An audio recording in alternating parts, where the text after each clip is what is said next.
Wait, আমরা মিটিংটা শুরু করবো। আচ্ছা গৌরব, হ্যাঁ হ্যাঁ বন্ধু। গৌরব, আমার কথা কি ক্লিয়ারলি শোনা যাচ্ছে? হ্যাঁ হ্যাঁ, শোনা যাচ্ছে। আচ্ছা, ওকে, তাহলে হচ্ছে আমরা এক মিটিংটা মিনিট শুরু করে আসতেছি। দিব। আচ্ছা আচ্ছা, হ্যাঁ হ্যাঁ, আমি এক মিনিট আসতেছি। ওকে ওকে। আর বাকিরা হচ্ছে চুপচাপ থাকবো, কেউ মিউট হচ্ছে আনমিউট করবো না, যাতে করে রেকর্ডটা ভালো মতো হয় আর কি।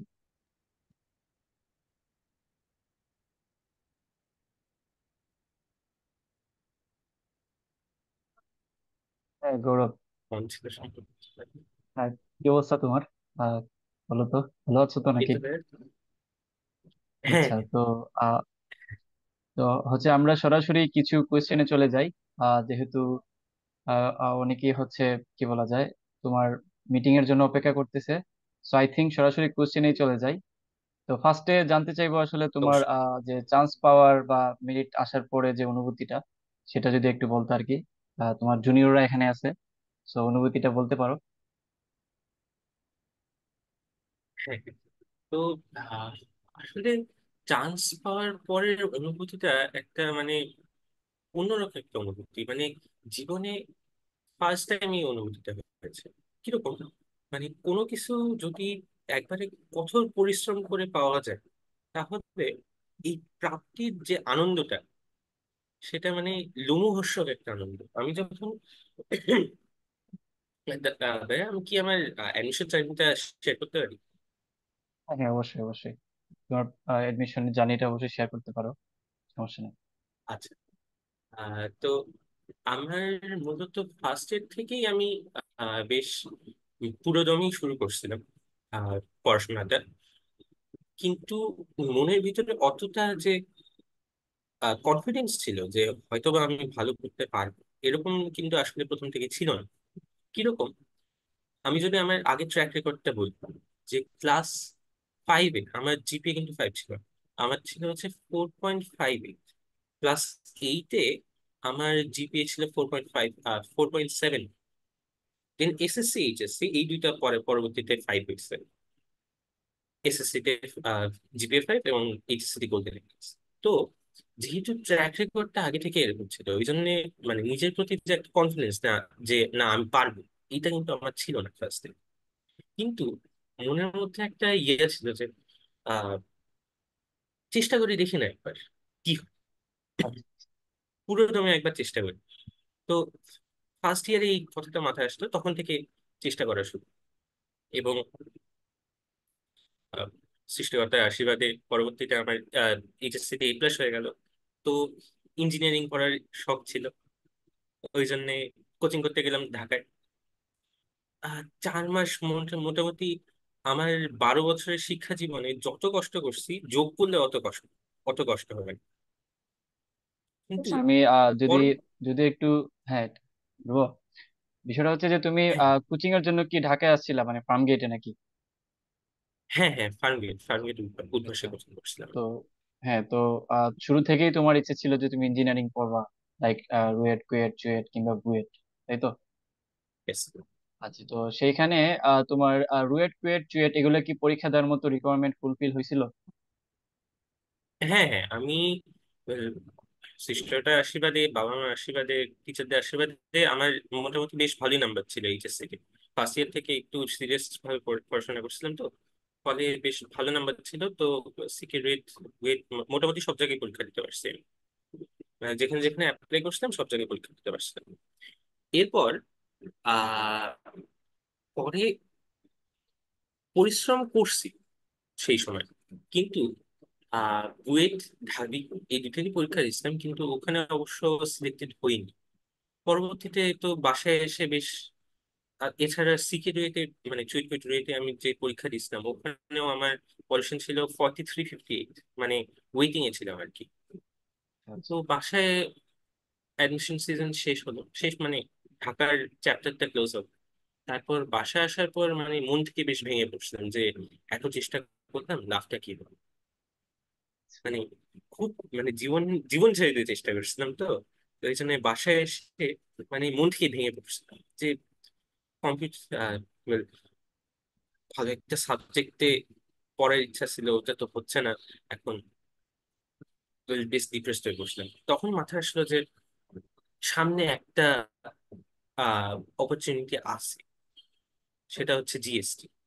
জিএসটির মধ্যে অবশ্য সাস্ট, যেটা শাহজালাল আপনার ইউনিভার্সিটি আর কি, সেটার উপর একটা প্রথম থেকেই বেশ সফট কর্নার কাজ করতো। যে তো জিএসটির জন্য আমি পরে পরবর্তীতে ইউটিউবে সার্চ করছিলাম যে কিভাবে, মানে কোশ্চেন প্যাটার্ন কি, কিরকম কোশ্চেন আসে। সার্চ দিয়ে দেখি যে ফার্স্টে আপনার আহ, ভিডিও এসেছিল। আচ্ছা গৌরবদেব, আমি এখানে একটু তোমাকে একটু ইন্টারফেয়ার করি।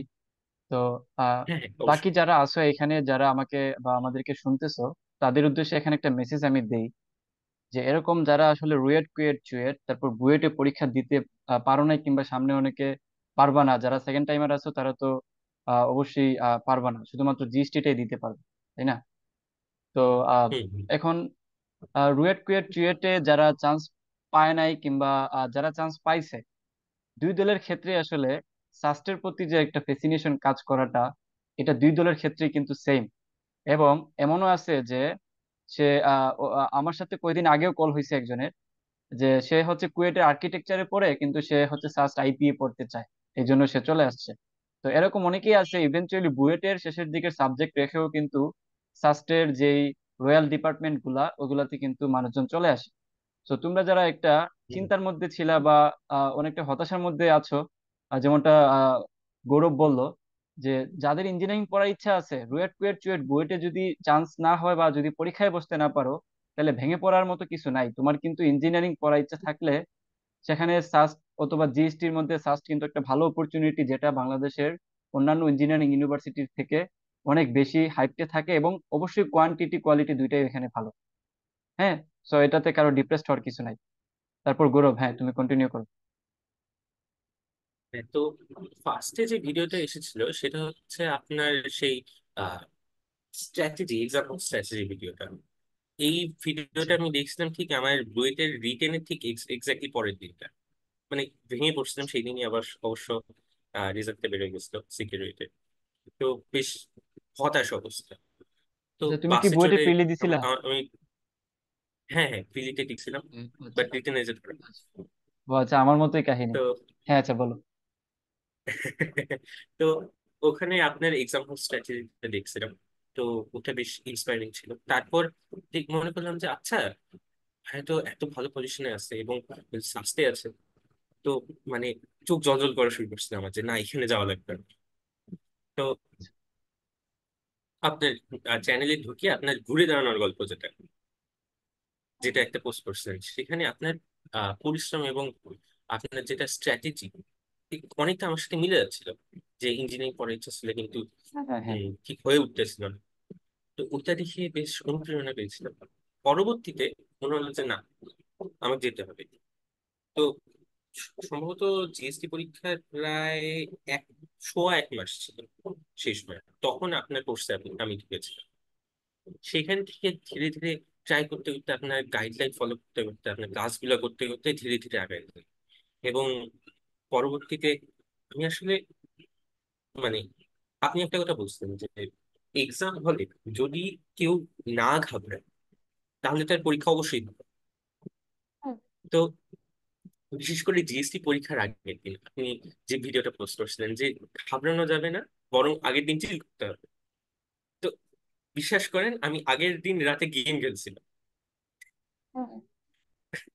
গেম খেল মানে মাথা যতটা ঠান্ডা রাখা যায়, ওখানে যেও আমি মানে যতটা সম্ভব মাথাটা ঠান্ডা রাখা যায়। যদিও লাস্ট 5 কি 10 মিনিটসে ঘাবড়ে গেছিলাম, বাট বেশিরভাগ সময়টা মাথা ঠান্ডা রাখছিলাম, যার ফলে দেখা যায় যে আমার অ্যাকুরেসিটা খুব বেড়ে গেছে।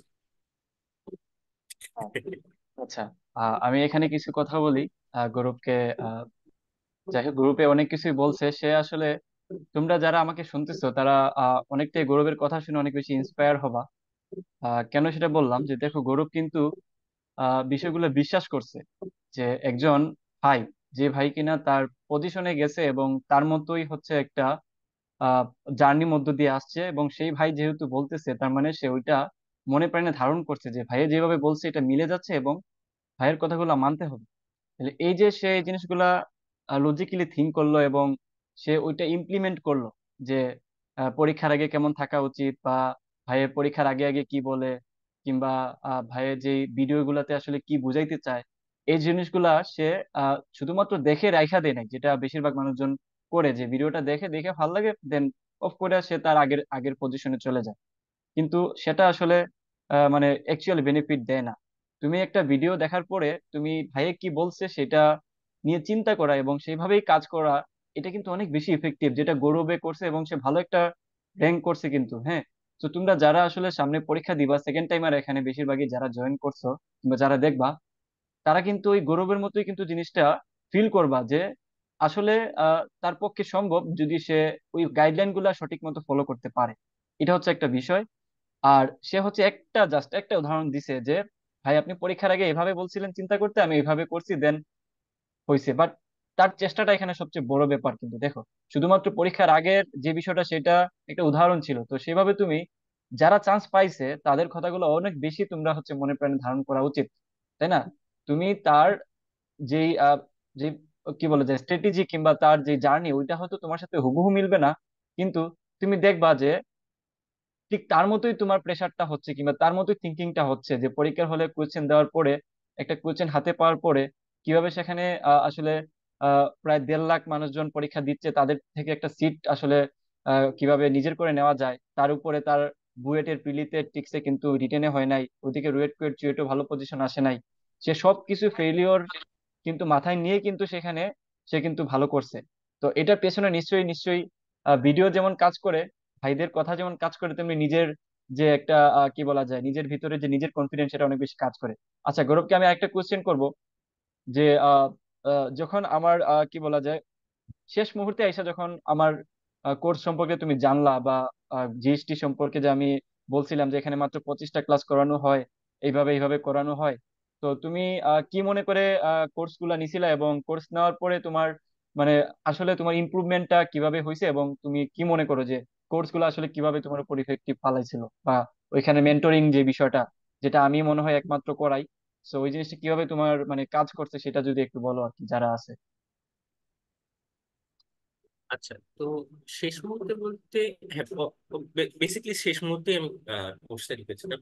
তো সেই সেই সময়ে মানে একটা কথা মাথায় এসেছিল যে যেহেতু একটা ফাইট দিচ্ছি, এই ফাইটটা ভালোভাবে দিই, যত রিসোর্স আছে আমার কাছে সবকিছু মিলাই এই ফাইটটা দিব। এই কথাটা আমার ফার্স্টে মাথায় এসেছে। দেন যেহেতু রিসোর্স রিসোর্স আছে আমার কাছে, ওয়াই নট আর একটু বাড়ে। তো এই ডিসিশনটা কিন্তু আমার জন্য সবচেয়ে ভালো ছিল যে আপনার মেন্টরশিপ কোর্সে ঢুকে গেছিলাম। সেখানে আমার মেইন টার্গেট ছিল, যেহেতু আমি ইঞ্জিনিয়ারিং অ্যাসপিরেন্ট ছিলাম, যে আমার সবকিছুই কিন্তু ক্যালকুলেটর বেস ছিল। যে ক্যালকুলেটরে আমি যে কোনো math খুব কম টাইমে সলভ করতে পারতাম, কিন্তু জিএসসি তে ওই জিনিসটা নেই। সবকিছু হ্যান্ড আচ্ছা। ক্যালকুলেশন।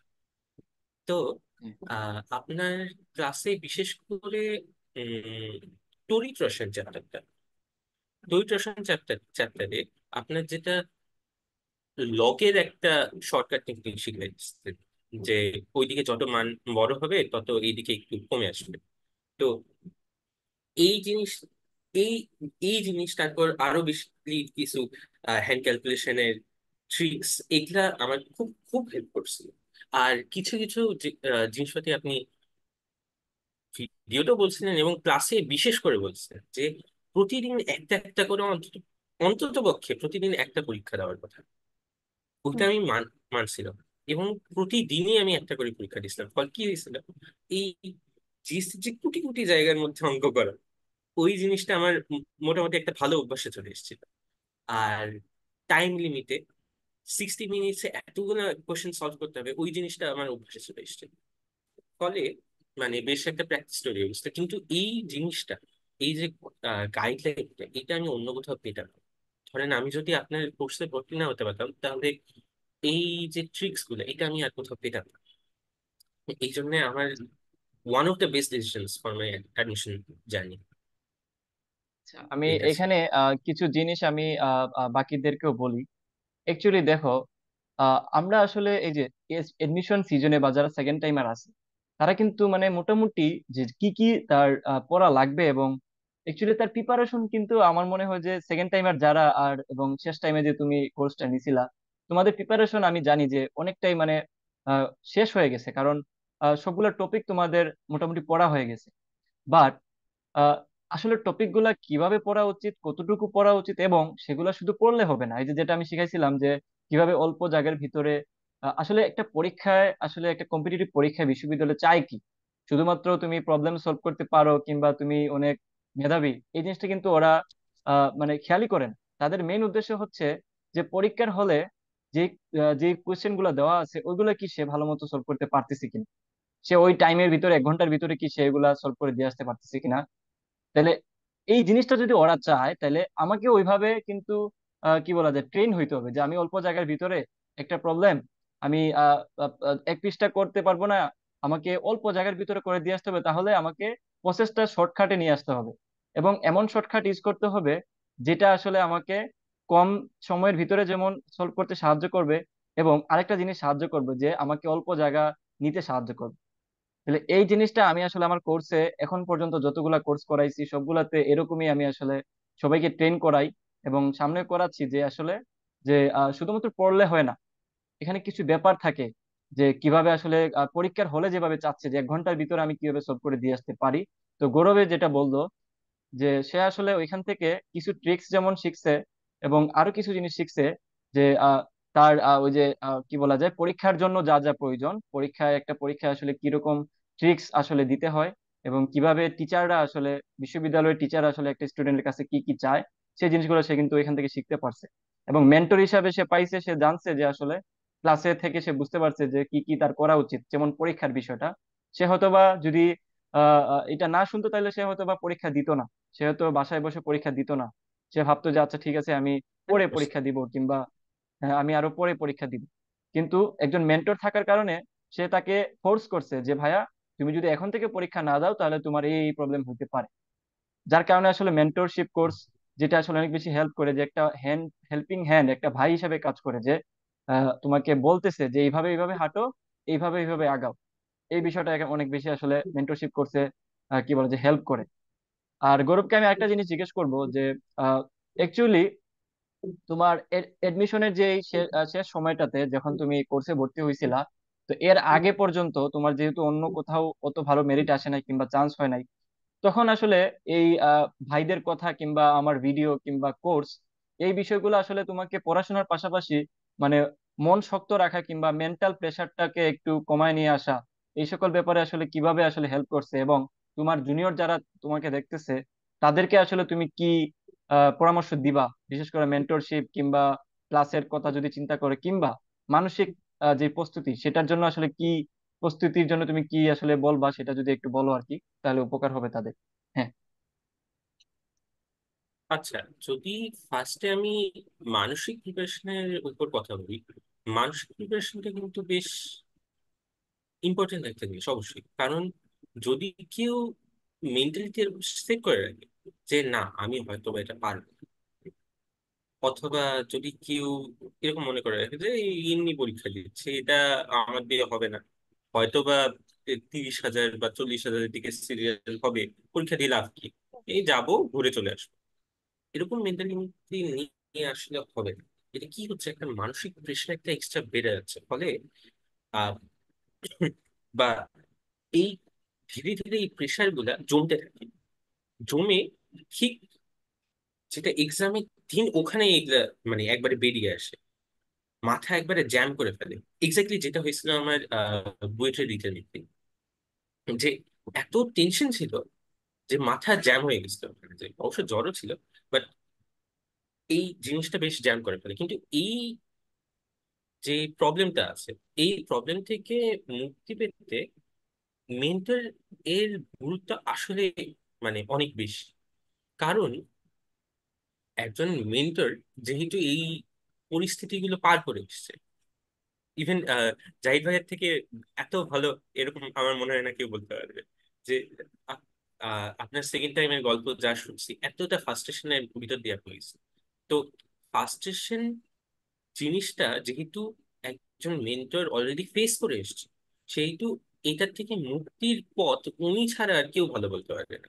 আমাদের মধ্যে একটা টেন্ডেন্সি আসে যে আমরা সব সময় কোনো একটা অ্যাকশন নিতে গেলে আমরা আইদার ক্লাসমেট না হলে সমবয়সীদের কাছ থেকে কনফার্ম করি।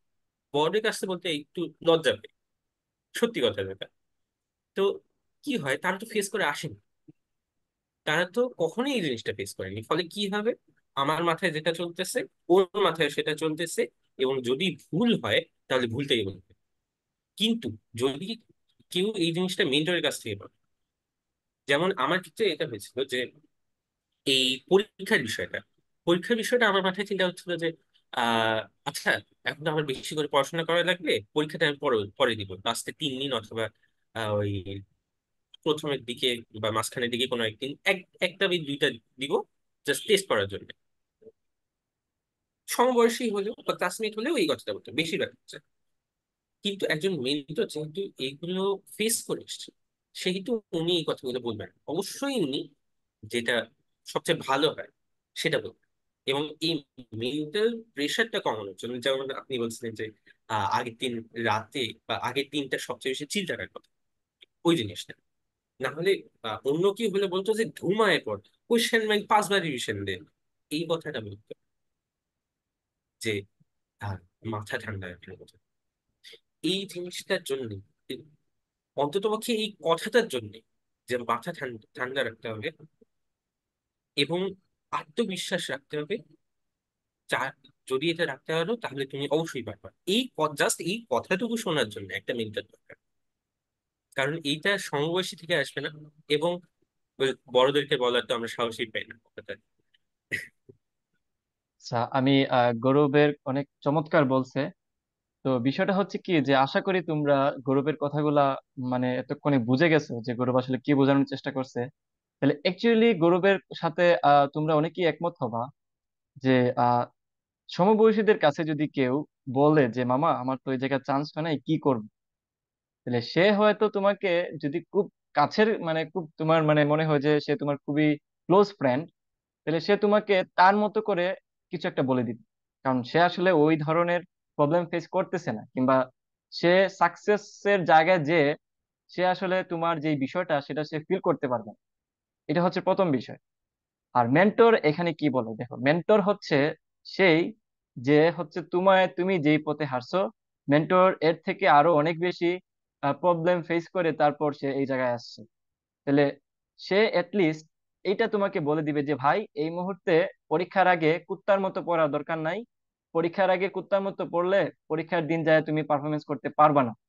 তাহলে এই বিষয়টা তোমাকে মেন্টরই ইনশিওর করে দিতে পারে। তো তুমি যদি তোমার ফ্রেন্ডের কথা শুনে, ওই যে গৌরব যেটা বললো, ফ্রেন্ডের কথা শুনে যদি তুমি পরীক্ষার আগের দিন রাতে ঘুমায় পড়ো যে এখানে কোনটার কি বক্সাইট হচ্ছে কিসের আকরিক হ্যান ত্যান করে যদি যাও, তাহলে দেখা যাবে কি যে তুমি পরীক্ষার হলে যায় তুমি দেখবা যে তোমার যা যা পড়ছিলে আগে ওইগুলো গুলাই ফেলছো। তাই না? কারণ এক রাতে কখনোই তোমার সবকিছু পড়া সম্ভব না। এই জন্য সবকিছু আগে থেকে রিভিশনের বিষয়টা, তারপর কি কি করা লাগবে, কোন পথে হাঁটা লাগবে, বা এখন কি পড়া উচিত, কিভাবে তোমার থিঙ্কিং করা উচিত, তোমার থিঙ্কিং কি সঠিক কিনা, তুমি কি রাইট ট্র্যাকে আছো কিনা, এই বিষয়গুলা ডেফিনেটলি একজন মেন্টর তোমাকে বলে দিলে তুমি তখন বিশ্বাস করবা। আদারওয়াইজ তোমার যখন যখন প্রবলেম হবে তুমি তখন তখন শুধুমাত্র রাইট একটা পরামর্শের অভাবে কিংবা একটা গাইডলাইনের অভাবে দেখা যাবে যে তুমি ভালো পরিশ্রম করতেছো তারপরেও তোমার কোনো ইমপ্রুভমেন্ট হচ্ছে না। তাহলে এইটা একটা বড় বিষয় হুম, হুম। চান্স পাওয়ার ক্ষেত্রে বিশেষ করে। তো অবশ্যই অবশ্যই তোমার ওই জিনিসগুলো আগে নিজে ডিফাইন করতে হবে যে আসলে আমি প্রথমবার কেন চান্স পাই না। যারা এখন আছে এরা বেশিরভাগই হচ্ছে সেকেন্ড টাইমার। তো তারা আসলে ফার্স্ট টাইমে যদিও গৌরব চান্স পাইছে, বাট গৌরব যে প্রথমবার যে ইউনিভার্সিটি গুলাতে চান্স না পাওয়ার যে একটা কষ্ট এবং ওইটা যে ডিপ্রেশন, ওই ডিপ্রেশনটা কিন্তু তোমাদের থেকে কোনো অংশ কম না। এবং সে ওইখান থেকে সে কামব্যাক করে সে জিএসটি তে ভালো একটা র্যাঙ্ক করছে।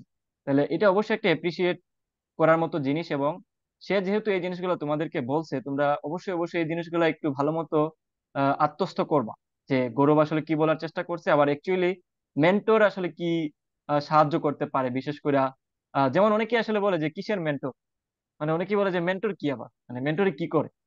তো এগুলা যারা বলে অ্যাকচুয়ালি তাদের আসলে মেন্টরের দরকার না, ঠিক না? কারণ তাদের হয়তো বা কোনো একটা জায়গা আছে বা কোনো একটা বড় ভাই আছে, কিংবা সে কোনো কোনো একটা জায়গা থেকে এই জিনিসগুলো শুনতেছে। বা আমার কথা হচ্ছে যারা ওই রংপুরে থাকে কিংবা খাগড়াছড়িতে থাকে, যাদের কাছে আসলে আহ পড়াশোনা একটা বড় একটা কি বলা যায় স্বপ্নের মতো, এবং পরিশ্রম করে যাচ্ছে, কিন্তু শুধুমাত্র সঠিক গাইডলাইনের অভাবে সে তার চান্সটা পাচ্ছে না। তাহলে এই জিনিসটা যাতে না হয়, এই জন্যই আমার মেন্টরিং এর যে বিষয়টা, যে আমি ওই খাগড়াছড়ি বা রংপুরের একটা ছেলে যদি আমার কথা শুনে সে যদি প্রতিদিন পরীক্ষা দেয়, কিংবা জাহিদ ভাই বলছে যে এইভাবে থিঙ্কিং করতে, এইভাবে যদি থিঙ্কিং করে, কিংবা জাহিদ ভাই বলছে যে আহ, পরীক্ষার আগের দিন রাতে চিল থাকতে, সে যদি চিল থাইকা যায়, তাহলে সে যদি ওইভাবে মাইনা যদি চান্সটা পায়, তাহলে আমার থেকে খুশি আর কেউ হবে না। এবং ওইটাই অনেকের ক্ষেত্রে হয়েছে, যেমনটা তোমরা দেখছো আমার এবার জিএসটি মেন্টরশিপ কোর্স থেকে প্রায় 100 জনের মতো যারা সাস্টে চান্স পাইছে, এবং প্রায় 30 জনের মতো আছে যারা টপ র্যাঙ্ক করছে। তো আমি আস্তে আস্তে সবাইকেই আসলে নিয়ে আসবো, সবার সাথেই কথা বলবো। আমি গৌরবকে দিয়েই শুরু করলাম, বাকিদের সাথে আস্তে আস্তে ইনশাল্লাহ। বাকি বেশিরভাগই হচ্ছে সেকেন্ড টাইমার, গৌরব হচ্ছে ফার্স্ট টাইমেই চান্স পাইছে। তো বাকিরা সবাই সেকেন্ড টাইমার। তো তোমরা অবশ্যই থাকবা ওইগুলাতেও। এবং শেষ পর্যন্ত আমি যেটা বলবো আমার পক্ষ থেকে, যে আহ, দেখো, মেন্টরশিপ কোর্স এইটার থেকে বড় বিষয় হচ্ছে যে তুমি তোমার স্বপ্নর জায়গায় পৌঁছাইতে তুমি সঠিক গাইডলাইনে আছো কিনা। এটা যদি তুমি যে কোনো জায়গা থেকে বুঝতে পারো, তাইলে তোমার পরিশ্রমটা সার্থক হবে। তাহলে তুমি সারাদিন তুমি পড়বা, অনেক কষ্ট করবা, অনেক পরিশ্রম করবা, কিন্তু চান্সটা হবে না। এই জিনিসটা আসলে মানার মতো না। হ্যাঁ। সো এই আমি জায়গায় আবারও আমি একটা বলবো। জিনিস অ্যাড করতে চাচ্ছিলাম, হ্যাঁ, হ্যাঁ, হ্যাঁ, গৌরব বলো। যে আমি যখন ইঞ্জিনিয়ারিং কোচিং শেষ করে আসলাম, তখন আমার মাথায় ছিল যে যেহেতু কোশ্চেন নিশ্চয়ই সেট করবে, ফিজিক্সেরটা বা ম্যাথেরটা অবশ্যই মানে বেশ কঠিন লেভেলের সেট করবে। ওই জন্য মনে করছিলাম যে ইঞ্জিনিয়ারিং কোশ্চেন ব্যাংকটা পড়ে যাবো, এবং ওই কোশ্চেন ব্যাংকটা মানে পড়তে পড়তে মোটামুটি হলুদ করে ফেলছিলাম।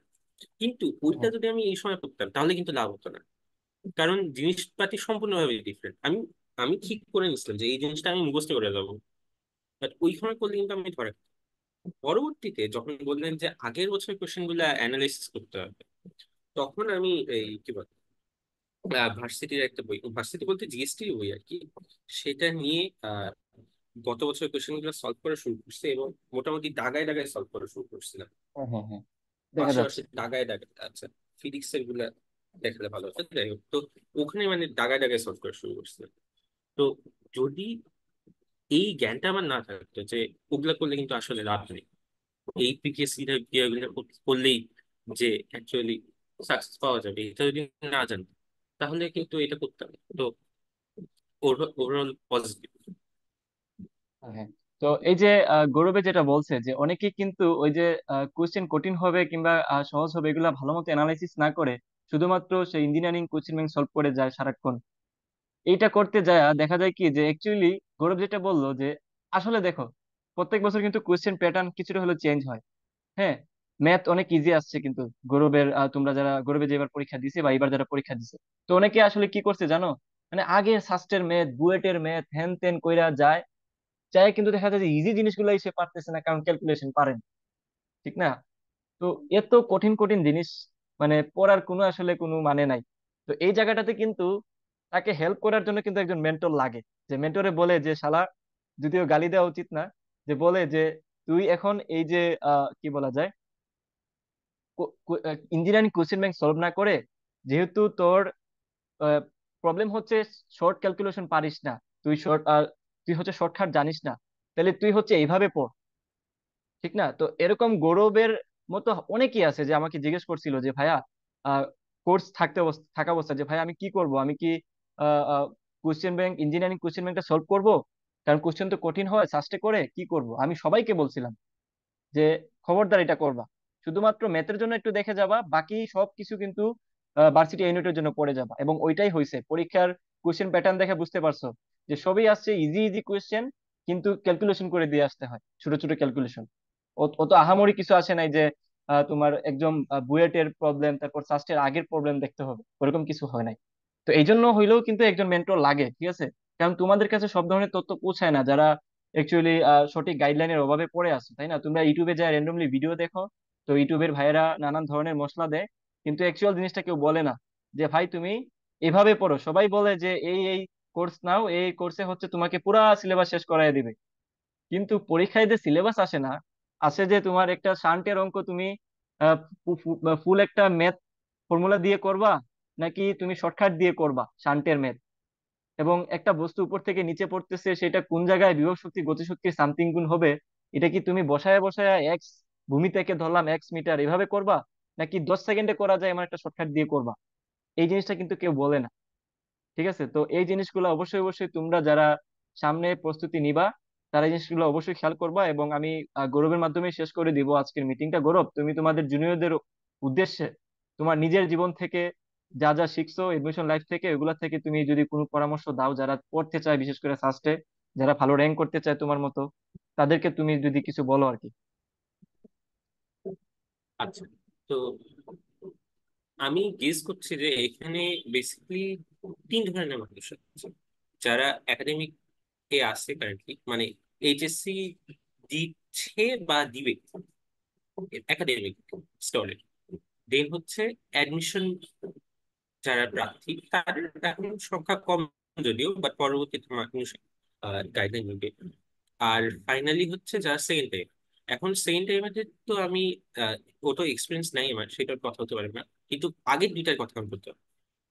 একাডেমিক ক্ষেত্রে আমি বলবো যে প্রথম থেকেই যদি একজনের কনসেপ্ট যদি মোটামুটি ক্রিস্টাল ক্লিয়ার থাকে, ক্রিস্টাল ক্লিয়ার না হলেও যদি আহ, মানে ধরতে পারে জিনিসটাকে বেশিরভাগ ক্ষেত্রে, তাহলে একাডেমিক কেন অ্যাডমিশন পর্যন্ত ও সিকিউর। আর অ্যাডমিশন ক্ষেত্রে দুইটা কথা বলবো, যে কনসিস্টেন্ট থাকা, কোনোভাবে যাতে গ্যাপ তৈরি না হয়ে যায়। বলে লাভ নেই, সবারই গ্যাপ একটু একটু তৈরি হবেই, বাট চেষ্টা করতে হবে যে এই গ্যাপটা যাতে পরবর্তীতে পোষায় নেওয়া যায় এবং এই গ্যাপটা যাতে না বাড়ে, এইটা। আর ফাইনালি কনসিস্টেন্সি, আর সর্বোচ্চ কথাটা হচ্ছে হার্ডওয়ার্ক। সব স্তরের মানুষের জন্যই প্রযোজ্য। হার্ডওয়ার্ক যদি কর- না করা হয় তাহলে আসলে সাকসেস আসবে না। Well, there is no shortcut to hard and জীবনে ফার্স্ট টাইম হার্ড ওয়ার্ক করছি, ফল পাইছি। আর হ্যাঁ, সবকিছুর ঊর্ধ্বে এই কথাটাই বলবো। আর ফাইনাল কথা বলবো, বড় ভাইদের কথা, মা বাবার মা বাবার কথা, গুরুজনদের কথা, এই তিনজনের কথা যদি কেউ মেনে চলে, 100% সে ভালো করবে। এইটুকু কথা বলেই আমি শেষ করতে যাচ্ছি। থ্যাংক ইউ ভাইয়া, আমাকে আহ এত বড় একটা প্ল্যাটফর্ম দেওয়ার জন্য। আচ্ছা, ইটস গৌরবকেও ইটস রিয়েলি ধন্যবাদ মাই অনার। আসলে। হ্যাঁ, গৌরবকেও ধন্যবাদ আসলে। সে কি বলা যায়, আমাদেরকে সময় দিছে, এবং তোমরা জুনিয়র যারা শুনতেছো তাদের জন্য এটা আমি জানি অনেক বেশি হেল্পফুল হবে।